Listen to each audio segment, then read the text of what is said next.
జ్వాలా శివ ఛానల్కు స్వాగతం. ₹3 petrol diesel hike, అంతకుముందు కమర్షియల్ ఎల్పిజి హైక్, ఇప్పుడు నెక్స్ట్ ఎల్పిజి హైక్ కూడా వస్తుంది. అంటే మీ మంత్లీ బడ్జెట్ పైన తీవ్రమైన ప్రభావం అనేది కనపడుతుంది. ఎలా అనేది ఈ వీడియోలో చెప్తున్నాం.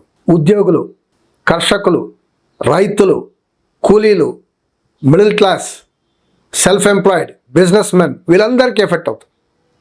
పెట్టి వ్యాపారాలు అందరికీ ఎఫెక్ట్ అవుతుంది.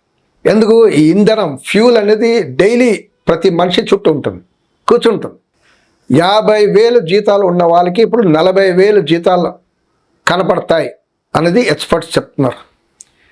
20,000 జీతాలు వాళ్ళకి 16,000 to 17,000 మాత్రమే, అది 12,000 జీతాలు ఉన్న వాళ్ళకి 10,000 కనపడుతుంది. అంటే ఎంత దారుణంగా ఎఫెక్ట్ అవుతుందండి. ఈ ఎకనామిక్ టైమ్స్ ప్రకారం పెట్రోల్ డీజిల్ హైక్ మాత్రమే 25 బేసిక్ పాయింట్స్ ఆఫ్ ఇన్ఫ్లేషన్ పెరుగుతుందంట. పెట్రోల్, డీజిల్, పాలు మూడు కలిపితే 42 బేసిక్ పాయింట్స్ ఆఫ్ ఇన్ఫ్లేషన్ పెరుగుతుంది అనేది చెప్తున్నారు. All India transport welfares association వాళ్ళు చెప్పడం ఏమంటే ఇప్పుడు 3% ఫ్రైట్ ఛార్జ్ పెరుగుతుందంట.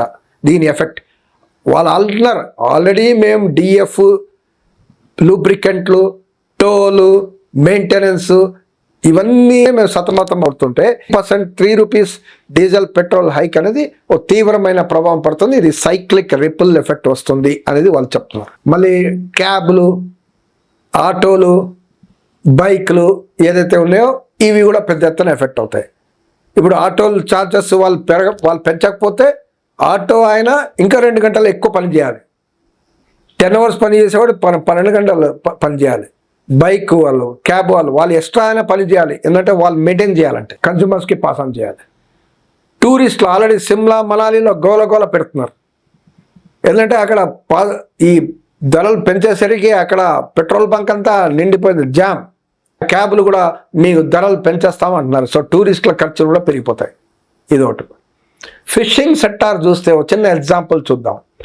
ఒక వెసల్, ఒక బోట్ ప్రతి నెల 10,000 లీటర్లు డీజిల్ అనేది కన్జ్యూమ్ చేస్తుంది.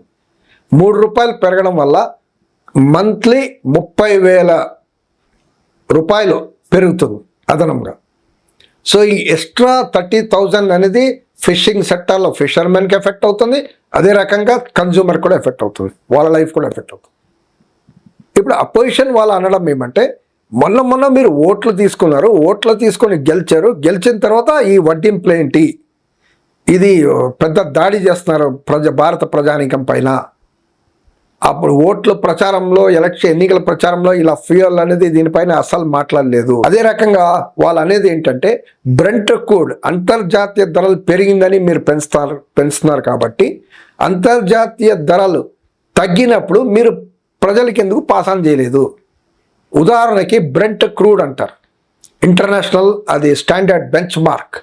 బ్రెంట్ క్రూడ్ $60 ఒక బ్యారెల్ ఉన్నప్పుడు మీరు జనవరిలో $60 ఉంది, మీరు ప్రజలకి ఎందుకు తగ్గించలేదు? ఇప్పుడు $110 పెరిగింది కాబట్టి మీరు పెంచుతున్నారు. 110, 130 ఇప్పుడు పెరుగుతుంది కాబట్టి మీరు జనాలు పెంచుతున్నారు. మరి $60 ఉన్నప్పుడు 40% పెట్రోల్ ప్రైసెస్ తగ్గాలి కదా. అప్పుడు వేల లక్షల కోట్ల రూపాయలు ఎక్కడ పోయింది అనేది వీళ్ళు అడుగుతున్నారు. అంటే ప్రజలకి ఒక డబుల్ ఎఫెక్ట్ అని అంటున్నారు. ఒకటి, ఆ రోజు పాస్ ఆన్ చేయకపోవడం వల్ల ప్రజలకి లాస్, ఈరోజు పెంచడం వల్ల ప్రజలకి లాస్. సో పాస్ ఆన్ చేయకపోవడం, పెంచడం వల్ల డబుల్ లాస్ అనేది భారత ప్రజలు ఫేస్ చేస్తున్నారు అనేది అంటున్నారు. అదే రకంగా ల్యాక్ ఆఫ్ విజన్ ఉంది గవర్నమెంట్కి, అందువల్ల కూడా ఈ ప్రాబ్లం.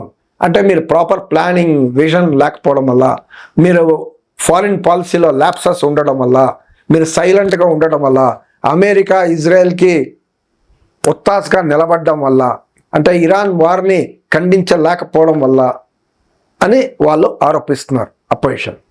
మీరు అదే ఇరాన్ నుంచి, రష్యా నుంచి మీరు ఆయిల్ కొని ఉంటే ఎప్పటి నుంచో మనకు తక్కువ ధరల్లో, దగ్గర కాబట్టి తక్కువ ధరల్లో వచ్చేది, ఈరోజు మీరు దూరం నుంచి మీరు తీసుకోవాల్సిన పరిస్థితి ఏర్పడుతుంది. అమెరికా అప్పుడు ఇరాన్ నుంచి, రష్యా నుంచి తీసుకోవద్దంటే మీరు మానేశారు. మన దేశ ప్రజలకి, మన ఎకనామీకి ఎక్కడ తీసుకుంటే మనకు చౌకగా ఎక్కడ వస్తుందో అక్కడ తీసుకోవాలి. అమెరికా చెప్పడం వల్ల డిక్టేట్స్ వల్ల మీరు ఇక్కడ మానేసి అక్కడక్కడ తీసుకోవడం అనేది రాంగ్ కదా అని అపోజిషన్ చెప్తున్నారు. మంత్లీ బడ్జెట్ ఎఫెక్ట్ అవుతుంటే జనాలు ఏం చేస్తారు? ఇప్పుడు ఖర్చులు పొదుపు చేస్తారు. ఇప్పుడు ఎంత కావాలో ఎసెన్షియల్ కమోడిటీస్ మాత్రం ఆహార ధాన్యాలు ఏమేమి ఎఫెక్ట్ అవుతాయి? ఆహార ధాన్యాలు, కూరగాయలు, పాలు, మందులు, కిరాణాలు ఇవి ఎఫెక్ట్ అవుతాయి. ఇప్పుడు ఇమ్మీడియట్ ఎఫెక్ట్ అవుతాయి. సో దీనిపైన ఎక్కువ డబ్బులు జనాలు పెట్టుకోవాల్సిన అవసరం ఉంది. మంత్లీ బడ్జెట్ దానికే ఎక్కువ కేటాయించాల్సిన పరిస్థితి. దానికే ఎక్కువ కేటాయిస్తే వేరే ఖర్చులు తగ్గుతుంది. ఇండియాలో డిమాండ్ తగ్గిపోతుంది. డిమాండ్ తగ్గిపోతే మార్కెట్ కూడా ష్రింక్ అయిపోతుంది. మార్కెట్ ష్రింక్ అయిపోతే ఉత్పత్తి తగ్గుతుంది. ఉత్పత్తి తగ్గితే ఇండస్ట్రీస్లో అక్కడక్కడ ఉత్పత్తులు తగ్గితే అక్కడ వర్కర్స్ పైన ఎఫెక్ట్ కూడా పడుతుంది. వాళ్ళకి లే ఆఫ్ చేసే అవకాశాలు కూడా ఉంటాయి. అంటే ఉద్యోగాల నుంచి రిట్రెంచ్మెంట్లు, లే ఆఫ్లు కూడా చేసే, ఎందుకంటే జనాలు కొనట్లేదు కాబట్టి ఉత్పత్తి లేదు, ప్రొడక్షన్ లేకపోతే జాబ్ కూడా లేదు.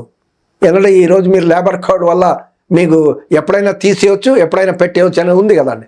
సో తీసేస్తారు. ఇప్పుడు జనాలు కొనట్లేదు కాబట్టి మీరు ఇంటికి వెళ్ళిపోండి అని పంపించేస్తారు.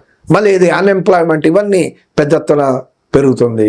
సో ఈ ధరలు, ఇన్ఫ్లేషన్ ఏదైతే ఎఫెక్ట్ ఉందో, ఈ సీరియస్ ఎఫెక్ట్, మీరేమైనా ఇన్పుట్స్ ఇవ్వగలిగితే కమెంట్ రూపంలో మీరు రాయండి. Thank you for watching Jwala Shiva.